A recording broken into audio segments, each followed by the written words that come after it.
May 23, 1943. The North Atlantic stretches in an endless gray expanse, waves rolling and breaking against one another under a steel-colored sky. U-672 rides the swells, cutting silently through the waters, a predator in a world dominated by unseen dangers.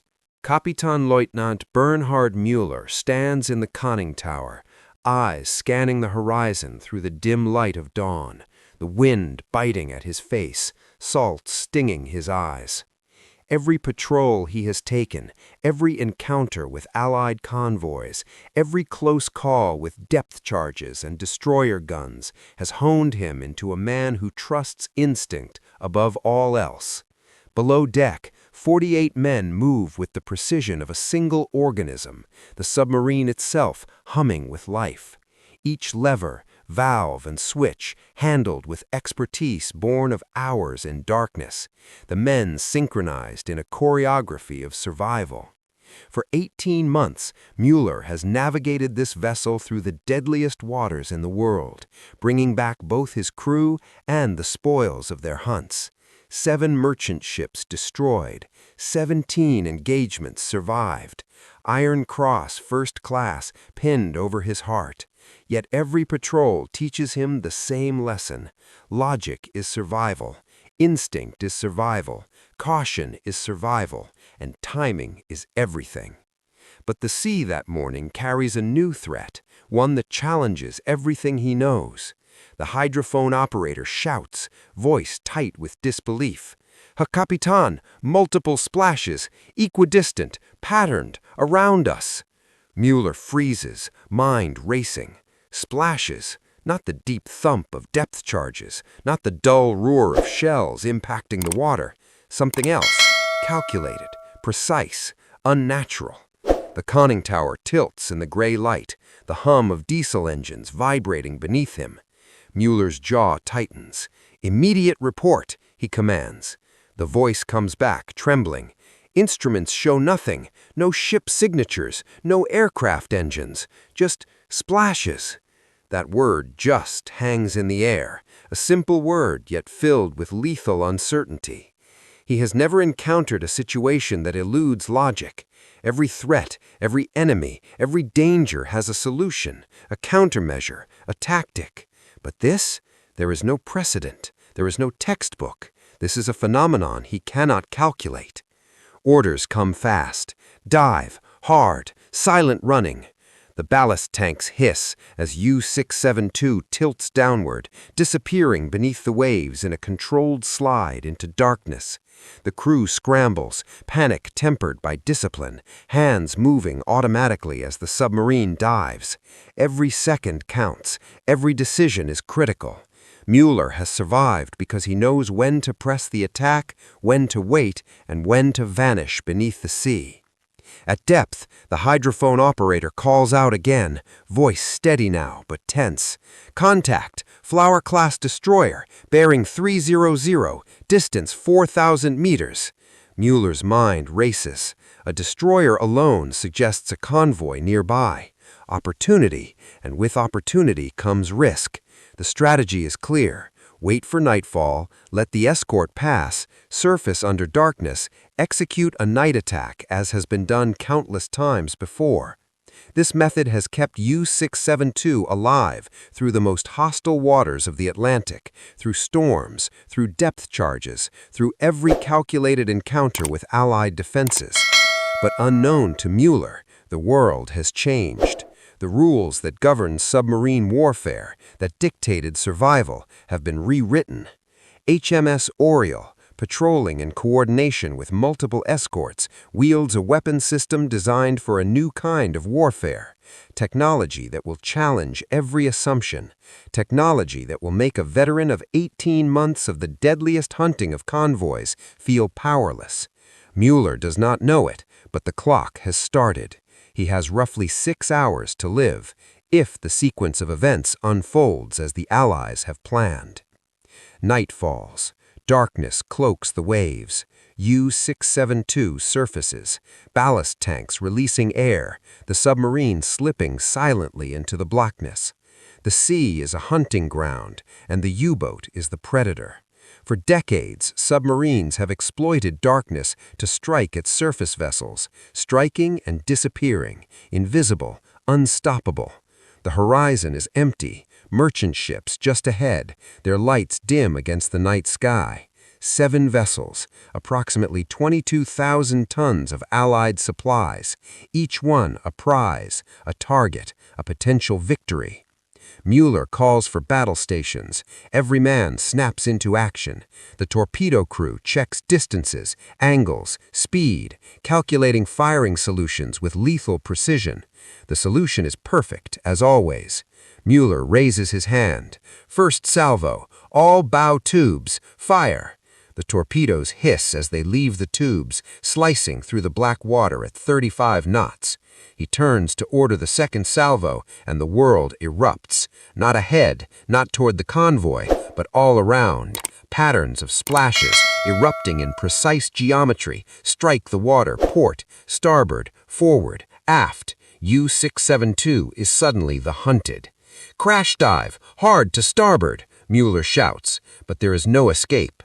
The first projectile strikes the conning tower at 400 meters per second, penetrating steel like paper, detonating against the pressure hull. The boat shakes violently. The world spins. Water floods compartments. Screams echo through the submarine as men struggle against sudden death. Forward torpedo room fills. Machinery twists. Communication lines snap. Panic rises alongside rising water. The second salvo arrives, then the third, then the fourth. Each projectile a forward-firing mortar, a Hedgehog round designed to pierce, explode, and destroy. 24 projectiles in 60 seconds, a geometric pattern engineered to guarantee a hit. Logic and experience are no defense. Courage cannot survive this. In 94 seconds, U-672 sinks. The Atlantic claims the vessel. 36 men emerge from icy waters.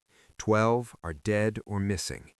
Mueller and the survivors drift in shock, cold, numbing bodies, the night filled with distant cries of dying men.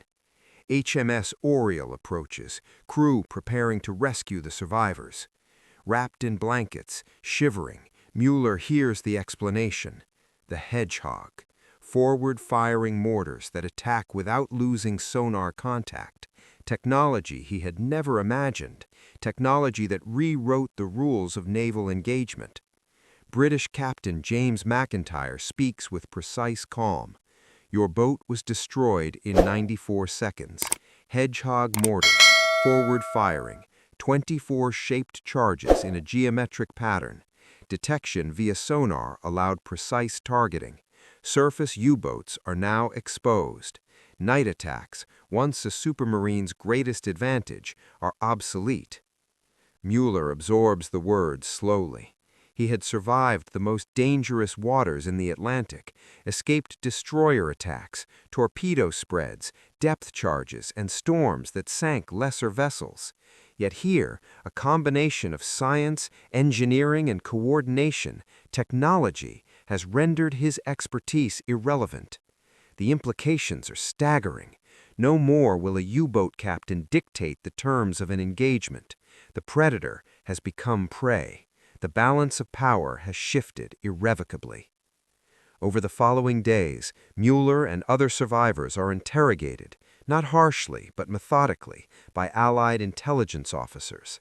They collect data on U-boat tactics, operational procedures, and engagement history. Each question reveals another layer of the technological advantage the Allies now hold. Sonar arrays, centimeter wave radar, high-frequency direction finding, and escort carriers, all synchronized in a network of detection and destruction. The Hedgehog was not just a weapon, it was a transformation in how war is fought beneath the waves. For Mueller, the realization is personal and professional. He had believed in the power of experience and intuition, in the strength of training and courage, in the supremacy of a well-commanded crew. But the Atlantic has changed. Courage cannot overcome coordinated technological systems. Skill cannot outrun sensors and patterns of explosives calculated to guarantee destruction. He is a witness to a paradigm shift. The era of the surface attack is over, and the methods that sustained U-boat warfare are now relics of a bygone age. The Hedgehog is deployed across multiple theaters almost immediately. Its operational impact is staggering. Within weeks, several U-boats attempting night attacks are destroyed, often before they can reach convoy positions. Submarine losses spike, morale drops, and commanders in the Kriegsmarine scramble to adapt. New tactics are considered: deeper dives, submerged approaches, night operations without surfacing. But the limitations of battery technology, slower submerged speeds, and limited endurance make these solutions partial at best. Muller is held in a prisoner of war camp for 2 years, where he repeatedly recounts the events of May 23rd to Allied officers and intelligence analysts. Every detail matters: the timing of salvos, the geometry of projectiles, the patterns of detection. He explains the psychology of his crew, the disbelief, the terror, the sudden recognition of powerlessness. The Hedgehog is more than a weapon.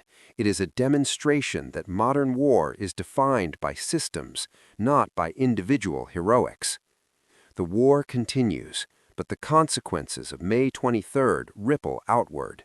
U-boat tactics are overhauled, surface attacks are minimized.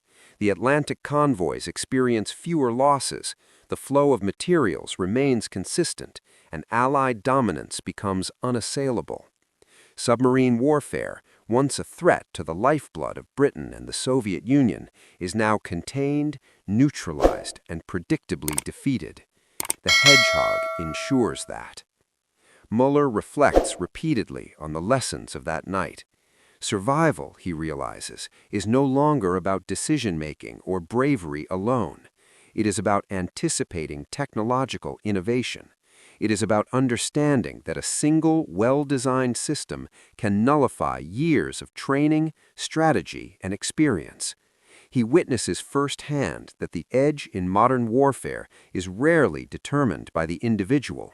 It is determined by the integration of machines, coordination, and production. By the time he is released at the end of the war, Muller has become a historian of the new rules of submarine warfare.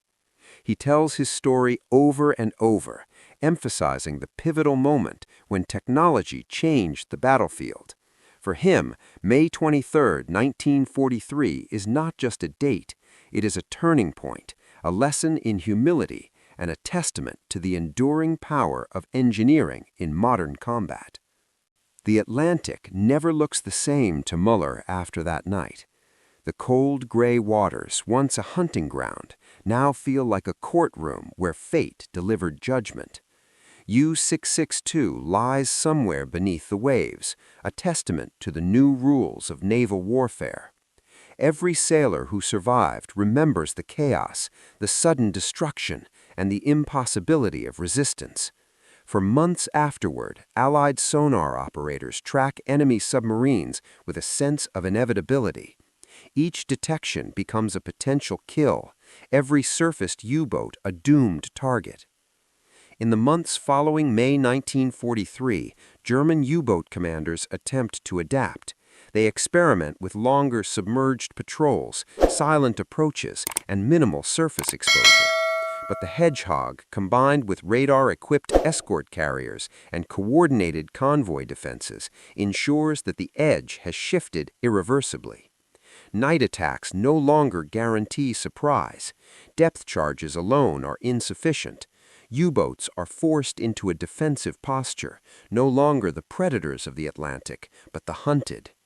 Muller, confined to a prisoner of war camp, studies these developments with growing clarity. He communicates with Allied officers about his experiences, offering insights into German tactics and vulnerabilities. Each account reinforces a central truth: modern war is defined by systems, not by individual weapons. Victory comes from integration, coordinated detection, rapid response, and overwhelming production capacity. Hedgehog is a single node in that network, but its impact is catastrophic because it exposes the limits of German strategy. The psychological impact on German submarine crews is profound. Confidence, once built over months of patrols and victories, is shattered. Experienced commanders hesitate to surface. Crews lose morale.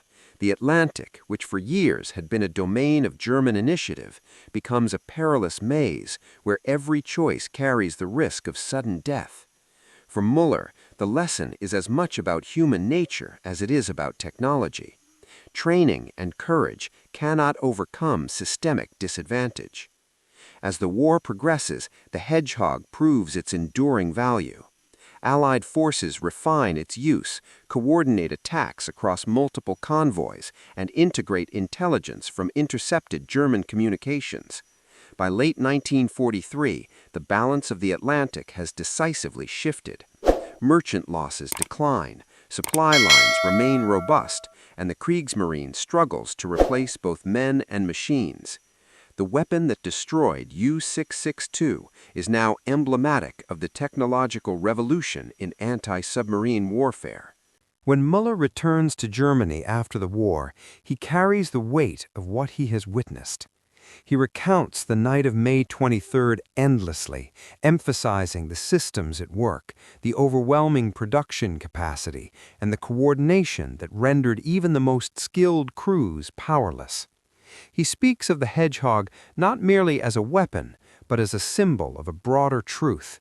Industrial might, technological innovation, and operational integration determine the outcomes of modern conflict. For historians, the sinking of U-672 and the advent of the Hedgehog mark a turning point. The event crystallizes a shift in military thinking. No longer is individual heroism sufficient to change the tide of battle. Strategic advantage lies in design, logistics, and the ability to synchronize multiple tools of war. Every subsequent Allied victory in the Atlantic can trace part of its origin to this single moment, a testament to the consequences of technological foresight and industrial dominance. Muller himself becomes a living archive of this lesson. In interviews, memoirs, and lectures, he stresses that survival depends not on personal valor, but on understanding the emerging realities of combat. Hedgehog mortars, sonar networks, radar, and coordinated convoy tactics are not just innovations, they are the architecture of victory. The destruction of U-672, he explains, was inevitable once these systems were in place. No maneuver, no salvo, no daring attack could have altered the outcome. Decades later, military strategists study the Atlantic campaigns, the development of anti-submarine technology, and the Hedgehog's role as a model for systemic warfare. The principles learned from Muller's experience, coordination, detection, rapid response, and integration of technology, inform naval doctrine and shape modern maritime strategy. The Atlantic teaches that war is no longer about single encounters. It is about networks, redundancy, and overwhelming capability. Muller reflects on the personal cost. He lost comrades, he witnessed the collapse of an entire command in minutes, and he endured the psychological weight of helplessness. Yet, in survival, he finds clarity. Courage and skill are necessary but not sufficient. Understanding the system, the machinery of war itself, is the ultimate safeguard. He tells younger generations, technology is not a supplement to combat, it is the battlefield. To survive, to succeed, one must see the war as it truly is, a network of interlocking forces where calculation often outweighs courage. The night of May 23, 1943, becomes more than a historical event. It is a case study in the transformation of warfare. Hedgehog mortars, once an obscure development in a British arsenal, illustrate the irreversible evolution of conflict. Individual skill and bravery are honored, but they are rendered secondary in the face of integrated systems and industrial power. For the Kriegsmarine, the Atlantic campaign is a painful lesson in the limits of human effort against coordinated technology. For the Allies, it is proof that investment in innovation, production, and coordination yields decisive advantage. In the end, Muller's story is a cautionary tale and a testament to adaptability. He survived when others did not through luck alone, but through insight and reflection. He learned the hard truth: modern war punishes assumptions, and underestimation of technology is fatal. Hedgehog changed the rules. U-672 became an emblem of obsolescence, a marker of how a single technological innovation, when integrated into a broader system, can reshape the course of a global conflict. The Atlantic, once the domain of stealth, skill, and daring, had been transformed into a theater of systemic dominance. Bernard Muller, witness and survivor, carries that lesson to the present, reminding us that in modern warfare, the edge lies not in courage alone, but in vision, coordination, and the relentless advance of technology.